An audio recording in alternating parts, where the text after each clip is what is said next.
Hello everyone, welcome to Career Class. আজি আমি অন্য এটা ইন-ডেপথ কাৰেণ্ট এফেয়াৰ্ছ এনালিচিছ লৈ আপোনালোকৰ ওচৰত আহিছোঁ আৰু আজি আমি আলোচনা কৰিবলৈ গৈ আছোঁ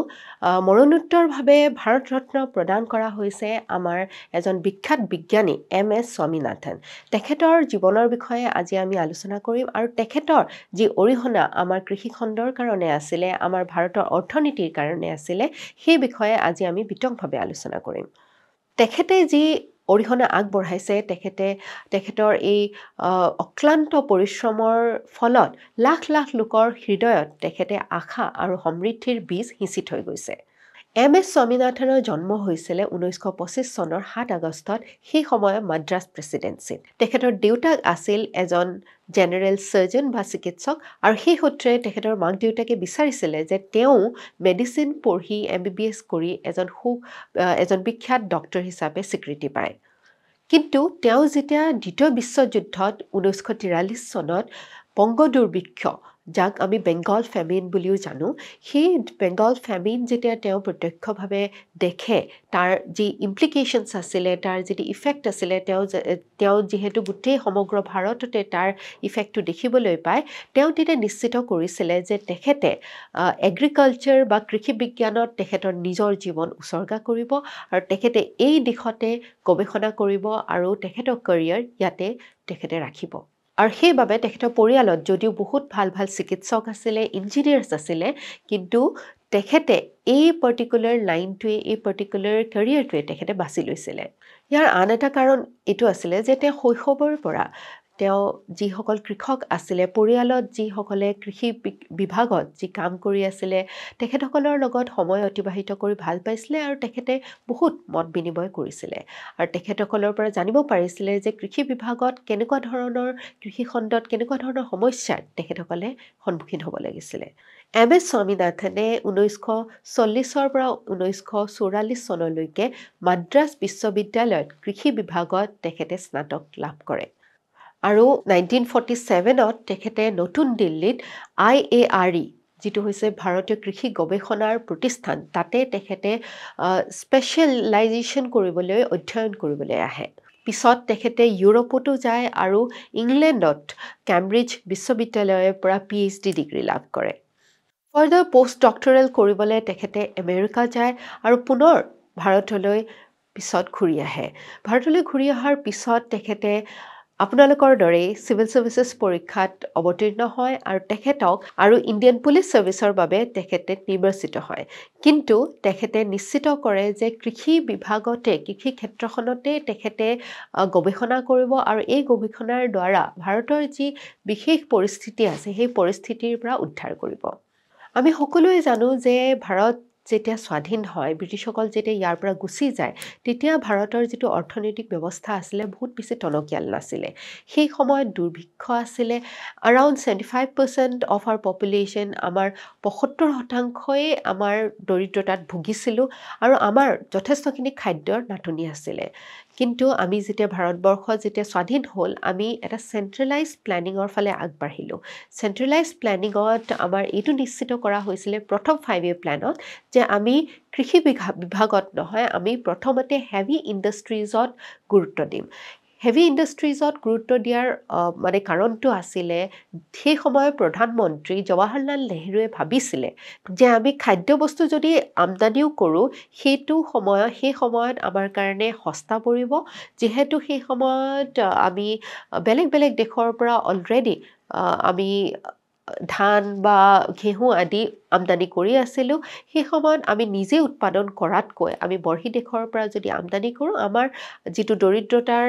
আমি ভুগিছোঁ, আমাৰ যিটো খাদ্য সমস্যা আছে, সেই খাদ্য সমস্যাটো আমি নিৰ্মূল কৰিব পাৰিম। কিন্তু যিটো সময়ত আমাৰ এই সিদ্ধান্তটো লোৱা হ'ল, পিছলৈ গৈ পেলাই আমাৰ পৰিস্থিতিটো খুব বেছি ভাল নহ'ল তাৰ কাৰণে। যিটো কাৰণত আমাৰ যিসকল কৃষক আছিলে, তেখেতসকলক উৎপাদনৰ কাৰণে আমি বেছি উৎসাহিত কৰিব পৰা নাছিলোঁ। সেইকাৰণে আমি দিনক দিনে বেছিতকৈ বেছি আমাৰ যেতিয়া জনসংখ্যা বাঢ়িবলৈ ধৰিলে, আমাৰ আৰু বেছি আমদানিৰ ক্ষেত্ৰত আমাৰ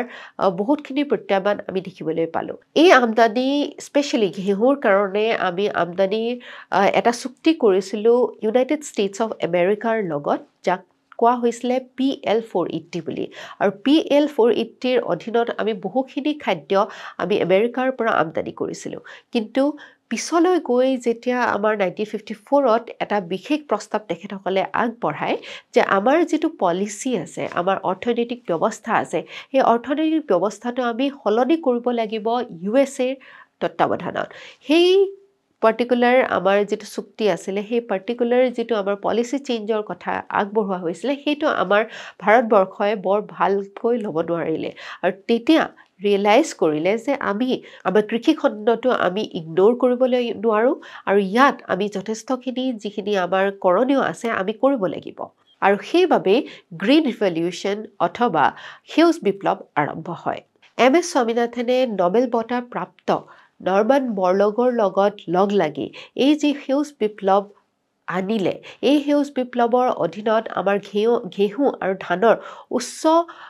উচ্চ মানৰ আমাৰ যি বীজ আছিলে সেই বীজৰ প্ৰৱৰ্তন তেখেতসকলে কৰিলে আৰু সেই বীজৰ পৰাই আমাৰ গ্ৰীণ ৰিভলিউশ্যন ষ্টাৰ্ট হ'ল আৰু আমাৰ নৰ্দাৰ্ণ ষ্টেটছ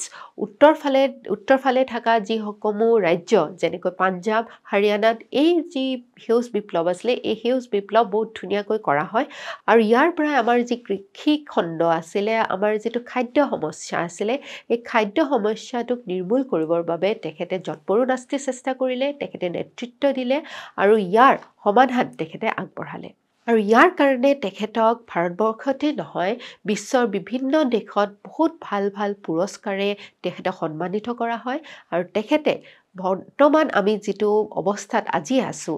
আজি আমি ভাৰতবৰ্ষই বিভিন্ন কৃষিৰ বিভিন্ন খাদ্য সম্পদসমূহ আমি আজি বেলেগ দেশক আমি এক্সপৰ্ট কৰিব পাৰিছোঁ তাৰ একমাত্ৰ আমি যদি নায়ক হিচাপে কাৰোবাক চিনাক্তকৰণ কৰিব পাৰোঁ সেয়া হৈছে MS স্বামীনাথন আৰু তেখেতক সেইবাবে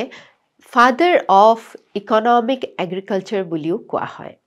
এই সেউজ বিপ্লৱ যি তেখেতে লৈ আহিছিলে এই সেউজ বিপ্লৱৰ আধাৰতে আমাৰ গোটেই কৃষি খণ্ডটোক পৰিৱৰ্তন কৰিবৰ কাৰণে আৰু শস্যৰ উৎপাদনশীলতা যথেষ্ট পৰিমাণে বৃদ্ধি কৰিবৰ কাৰণে আৰু আমাৰ গোটেই জাতিটোক এটা খাদ্যৰ ক্ষেত্ৰৰ সুৰক্ষা নিশ্চিত কৰিবৰ বাবে বহুতখিনি অৱদান আগবঢ়াইছে MS স্বামীনাথনে নৰ্মান বৰলগৰ সহায়ত উচ্চমানৰ ঘেঁহু আৰু ধানৰ প্ৰজাতি তেখেতে বিকাশ কৰিছিলে আৰু ইয়াৰ পৰা আমি 1960 আৰু 70 দশকৰ ভিতৰতে আমি ভাৰত এখন কৃষি যি বিপ্লৱ তেখেতে আনিছিল তাৰ পৰা আমি ফুড ছিকিউৰিটিৰ ক্ষেত্ৰত আমি যথেষ্টখিনি আগবাঢ়ি গৈছিলোঁ আৰু আমি স্বাৱলম্বী হ'বলৈ সক্ষম হৈছিলোঁ ভাৰতবৰ্ষৰ কৃষিৰ দুৰ্দশাৰ কাৰণসমূহ তেখেতে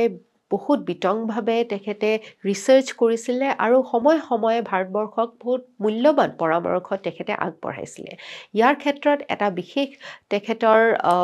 এডভাইচ আছিলে যে আমি অতি কমেও 50%লৈকে খেতিৰ যি আমাৰ ব্যয় হয় তাৰ 50%লৈকে MSP নিৰ্ধাৰণ কৰি আমি কৃষকসকলক আগবঢ়োৱাটো উচিত হ'ব কৃষকৰ উন্নয়নৰ কাৰণে কৃষকৰ অধিকাৰৰ কাৰণে তেখেতে আইনৰো ব্যৱস্থা তেখেতে কৰিছিলে যেতিয়া তেখেতক ৰাজ্যসভাৰ MP হিচাপে নমিনেট কৰা হৈছিলে তেখেতে ভাৰতৰ ফুড ছিকিউৰিটিৰ কাৰণে ভাৰতৰ যি স্পিচিছ ৰিচনেছ আছে বায়'ডাইভাৰ্চিটি আছে সেই বায়'ডাইভাৰ্চিটি কনজাৰ্ভেশ্যনৰ কাৰণে বিশেষ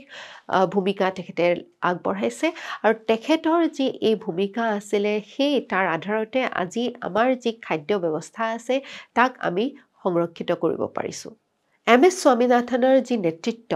ই আমাৰ ভাৰতক খাদ্যৰ দিশত স্বাৱলম্বী হোৱাৰ ক্ষেত্ৰত আৰু কৃষি খণ্ডক বিশেষভাৱে আগুৱাই লৈ যোৱাত তেখেতৰ যি ভূমিকা আছে এই ভূমিকাৰ কাৰণে ইতিহাসত তেখেতৰ যি অৰিহণা তাক সোণালী আখৰেৰে লিখা হ'ব তেখেতৰ যি অক্লান্ত প্ৰচেষ্টা আৰু আমাৰ কৃষকসকলক সবলীকৰণৰ কাৰণে বা আমাৰ বায়'ডাইভাৰ্চিটি কনজাৰ্ভেশ্যনৰ ক্ষেত্ৰত তেখেতে যি দায়বদ্ধতা গ্ৰহণ কৰিছিলে সেই কাৰণে আজি আমাৰ ভাৰতবৰ্ষ বিশ্বৰ ভিতৰতে এখন প্ৰগতিশীল দেশ হিচাপে আমি আগবাঢ়িবলৈ সক্ষম হৈছোঁ আশা কৰোঁ এই ভিডিঅ'টোৰ পৰা আপোনালোকে যথেষ্টখিনি জ্ঞান আহৰণ কৰিবলৈ সক্ষম হৈছে এনেধৰণে ইনফৰ্মেটিভ ভিডিঅ'ছ লৈ আমি আপোনালোকৰ ওচৰত আকৌ আহিম টিল দেন টেক কেয়াৰ ধন্যবাদ